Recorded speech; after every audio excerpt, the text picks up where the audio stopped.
Act 5, Scene 9, the final scene, Dunsinane Castle. So we have entering with a drum and colours, Malcolm, Sayward, old Sayward, Ross, Thanes, and soldiers. And Malcolm says, I would be friends. We are safe arrived.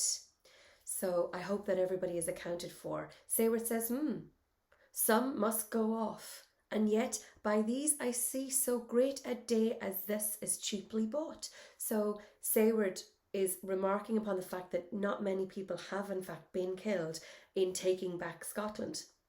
Malcolm says, Macduff is missing and your noble son. So of course we know where Macduff is, but we also know where young Sayward is. He has been murdered by Macbeth. Ross arrives. Your son, my lord, has paid a soldier's debt.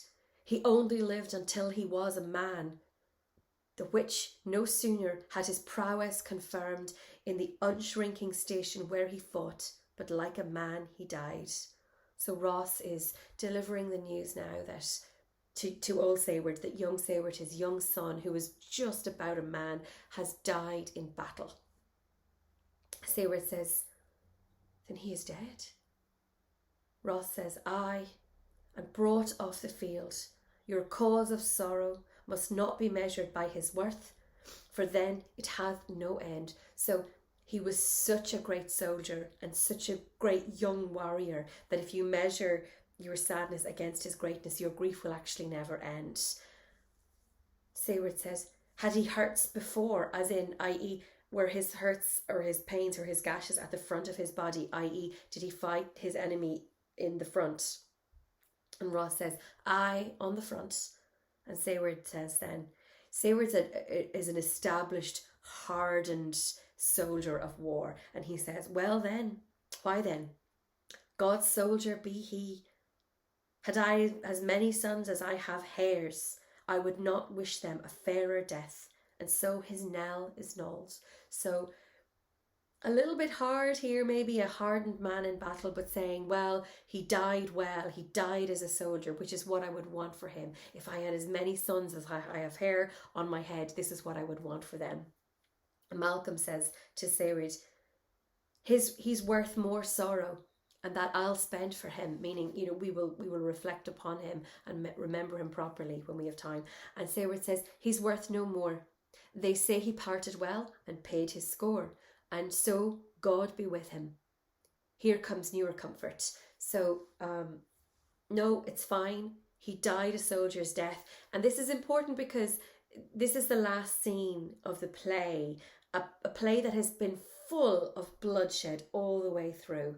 And we're seeing here this hardened soldier who says, he died well, and that's enough for me. Enters Macduff at this moment with Macbeth's head. Macduff says to Malcolm, hail, King, for so thou art. Behold where stands the usurper's cursed head. The time is free. I see thee compassed with thy kingdom's peril. That speak my salutations in their minds. Those voices I desire aloud with mine. Hail, King of Scotland. So order has been restored. And now we see the fourth king. So if you are going to do an essay on kingship, you would begin it with gracious King Duncan. Then of course you would be comparing and contrasting that to the tyranny of Macbeth. You would be aligning Edward with gracious King Duncan because he has all the king becoming graces.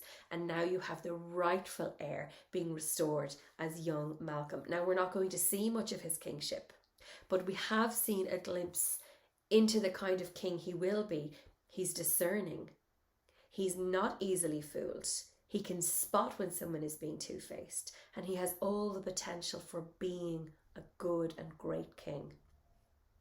All say together, hail, King of Scotland. And they flourish, and Malcolm speaks last, as is appropriate. We shall not spend a large expense of time before we reckon with your several loves and make us even with you. So he's saying to the Thanes and to everyone present, I will make sure that you are all rewarded for your pains. My Thanes and kinsmen, henceforth be earls, the first that ever Scotland in such an honour named. So he's naming his thanes as earls. What's more to do, which would be planted newly with the time, as calling home our exiled friends abroad that fled the snares of watchful tyranny. So we must now also call home all our friends, including my dear brother Donalbain, who is in Ireland, who fled the snares of watchful tyranny. Lovely quotation there. Producing forth the cruel ministers of this dead butcher. Lovely quote there. The dead butcher and his fiend-like queen. A very nice quotation as well to describe her, who, as 'tis thought by some self and violent hands, took off her life. This, and what needful else that calls upon us by the grace of grace, we will perform in measure, time and place. So thanks to all at once, and to each one whom we invite to see us crowned at Scone. So they are now going to Scone, where some of them have been just recently with Macbeth, but this is the rightful coronation of the rightful king who was named by his father. So order has been restored in Scotland. Albeit a tyrannical, horrendous time, order has now been properly restored in Scotland. Now, it's unlikely that Malcolm would have been as successful as he has been without great generals and people like Seward or Macduff. But importantly, Macduff would never try and take the kingship for himself. He knows his place within Scotland and he is born to serve. And now the proper order has been restored to Scotland. The dead butcher and the fiend-like queen are gone, and Malcolm will very likely live a long and prosperous kingship with the support of his thanes and his earls.